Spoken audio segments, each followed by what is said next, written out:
ఇస్తామని చెప్పి అది కూడా చాలా కష్టంగా ఉన్నాము. ఇక ఈ పంట పెడితే ఇట్లా అయిపోయింది. అదో సార్ శని చెట్లు కూడా అక్కడ ఉన్నాయి, కింద చూడండి. చాలా ఇబ్బందుల్లో ఉన్నాము.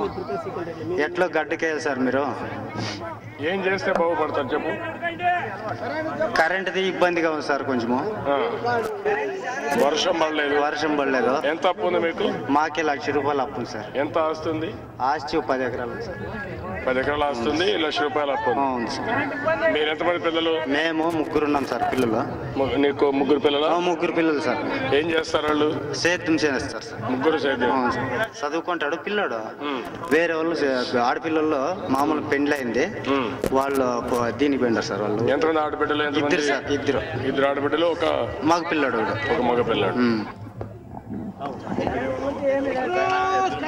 ఇప్పుడు ఏనమ్మా, ఇప్పుడు పెద్దయ్య గారు చెప్పింది మీరు విన్నారు. ఏ రైతును చూసినా ఇదే సమస్య. అనంతపురం జిల్లాలో ఇటీవల కరువు విపరీతంగా రావడం, అదే మరి కరెంటు కోత రావడం, వ్యవసాయ ఖర్చులు పెరిగిపోవడం, రైతులు మొత్తం అప్పుల పాలైపోయారు. ఈ పెద్దయ్యది ఒక్క ఉదాహరణ మాత్రం. ఈరోజు పెద్దయ్య చూస్తా ఉంటే ఈరోజు చాలా దారుణంగా తయారైపోయింది. పేరుకు 10 ఎకరాల రైతు, 1,00,000 రూపాయల అప్పు. ఈసారి మిరపేశాడు, మొత్తం ఎండిపోయింది. మళ్ళా దుక్కి చేస్తున్నాడు ఏదో ఆస్తో, ఏదో ఎప్పుడో కలిసి వస్తుందని. ఇంకో పక్క ఏరు సరిగేశారు, అది కూడా మొత్తం దెబ్బతినే పరిస్థితి వచ్చింది. అంటే దీన్ని బట్టి మీరు ఆలోచించాల్సింది, ఈ రోజు రైతులందరూ చితికిపోయారు. పెద్దయ్య ఏదైతే ఉందో ఇదే పరిస్థితి దాదాపు జిల్లాలో అందరూ రైతాంగం ఇదే పరిస్థితిలో ఉన్నారు. ఈరోజు కాంగ్రెస్ వాళ్ళు మాత్రం పేద రైతులకు సబ్సిడీ ఇవ్వడం లేదు. ఇన్పుట్ సబ్సిడీ 2 సంవత్సరాలు అయింది. ఆయన చెప్పిన దాని ప్రకారం 5-6 సంవత్సరాలుగా ఎవరికి ఇవ్వలేదు. వాతావరణ ఇన్సూరెన్స్ అన్నారు, అది కూడా ఒక పై ఇచ్చే పరిస్థితి లేదు.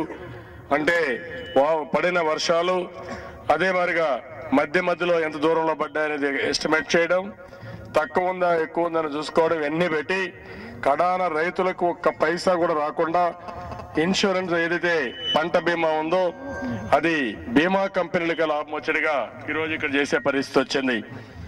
అంటే దీన్ని బట్టి బీమా రాదు, ఇన్పుట్ సబ్సిడీ ఇవ్వరు, ఇంకో పక్కన కరెంటు రాదు, వ్యవసాయ ఖర్చులు పెరిగిపోయినాయి. ఏదైనా కాస్తో కోస్తో పనిముట్లు డ్రిప్ ఇరిగేషన్ లో స్ప్రింక్లర్ ఇరిగేషన్ ఇస్తే అది కాంగ్రెస్ వాళ్ళది వేసుకునే పరిస్థితి వచ్చింది. ఇలాంటి చాలా దారుణం.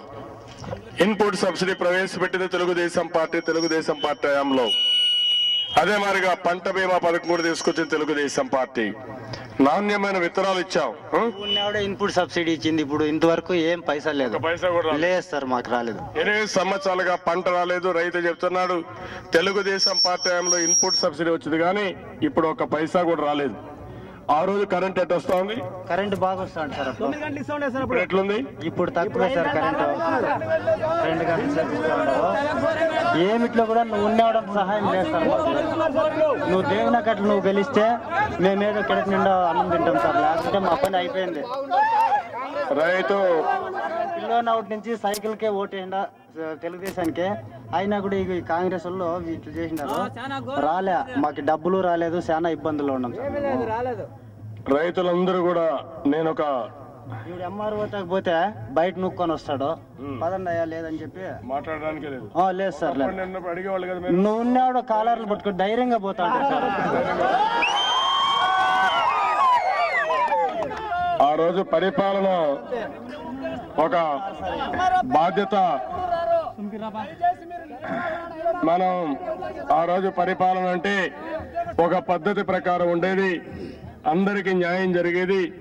ఎవరికి అన్యాయం జరిగినా ఒక పద్ధతి ప్రకారం పరిపాలన చేసి అందరికీ న్యాయం చేయాలని ఒక పక్క తాత్కాలికంగా వాళ్ళ ఇబ్బందులు తొలగిస్తూనే దీర్ఘకాలికంగా ఏం చేయాలని అన్ని కార్యక్రమాలు చేపట్టాం. ఈరోజు పరిపాలన పూర్తిగా దెబ్బతినింది. అసలు పరిపాలన లేదు. ఎవరికి వచ్చింది వాడు ఎక్కడికక్కడ తొక్కేయడం తప్ప ఎవరికి కింది కూడా చెప్పరిస్తలేదు. ఇది ఇక్కడ ఒక రైతు ఆవేదన. ఏమి లేదు సార్, కరువు పని పెడతామని చెప్పి ఫీల్డ్ అసిస్టెంట్లే పని చేసుకుంటా ఉన్నారు. పిల్లలన్నీ ఫీల్డ్ అసిస్టెంట్లే చేసుకుంటా ఉన్నారు సార్. మాకేం కరువు పని పెడతామని అది ఇలా కరువు పనులు కూడా రావడం లేదు. ఫీల్డ్ అసిస్టెంట్లు జాతీయ ఉపాధి హామీ కూడా వాళ్ళే చేసుకునే పరిస్థితి వచ్చింది. వాళ్ళే బిల్లులు చేసుకుంటా ఉన్నారు సార్. మాకేం లేదు. కండిషన్ లేదు సార్. ఇప్పుడు ఆ రోజు మీరు చూస్తే ఒక పద్ధతి ప్రకారం చేశాం. గ్రామ సభలు పెట్టాం. రాజకీయాలకు అతీతంగా రైతులకందరికీ న్యాయం చేపించే విధానాన్ని ఏర్పాటు చేసి ప్రజలందరికీ మంచి పరిపాలన ఇస్తే ఈ రోజు పరిపాలన భ్రష్టు పట్టింది. వ్యవస్థలు కుప్పగూలిపోయినాయి. కడాన రైతులు ఒక సమస్య కాదు అనేక సమస్యలతో సతమతమయ్యే పరిస్థితి వచ్చింది. చెరువు కట్లు కూడా మీరేపించినట్టువే సార్. ఇంతవరకు లేవు. చెరువు కట్లన్నీ మీరేపించినట్టువే. ఇంతవరకు ఏది లేదు. ఊరికే బిల్లులు చేసుకొని తింటా ఉన్నారు. ఇగో వీళ్ళు ఫీల్డ్ అసిస్టెంట్లు అని వాళ్ళే బిల్లులు చేసుకుంటా ఉన్నారు సార్. ఏం లేదు రైతుకి. ఈ రోజు చూస్తా ఉన్నాడు 500 రూపాయలు బిల్లు వేస్తా ఉన్నారు సార్. ఇప్పుడు బిల్లుని తెమ్మంటే తెస్తాను. ఊర్లోకి ఇంటికి బోర్ కూడా వేసినారు సార్. ఉచితం అంటే ఇంటికి కరెంట్. ఇప్పుడు బోర్ది ఇంటిది కూడా 2 వేసినారు సార్. ఇప్పుడు దాని మీద రెండింటికి తప్పకుండా మళ్ళీ మా పెద్దయ్య గారు సాక్షిగా చెప్తున్నా 9 గంటలు నాణ్యమైన కరెంటు, ఉచిత కరెంటు తెలుగుదేశం పార్టీ ఇస్తాం. మళ్ళా ఏవైతే ఉందో రైతుకు వ్యవసాయం చేస్తే నష్టం రాకుండా ఎరువుల ధర గాని కరెంటు గాని అదే మరిగా డీజిల్ గాని ఇవన్నీ కూడా దృష్టిలో పెట్టి కూలీ రేట్లు అన్ని దృష్టిలో పెట్టుకుని ఒక రైతుకు ఏమాత్రం నష్టం లేకుండా